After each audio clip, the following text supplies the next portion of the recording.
Yeah, so I got my desk screwed in here. So these are the two bars that were too long.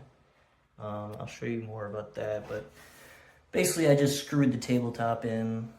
Probably good enough support. I just have a laptop going on this side. But yeah, kind of whack.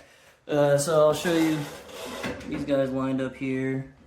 That's about 2 inches off. Holes didn't line up at all. Was not gonna work. Originally thought it was this bar down here. That one's a good size, just these two. Guess it's the G bar. Manual didn't come with any lengths for these, so that's great, but these are off.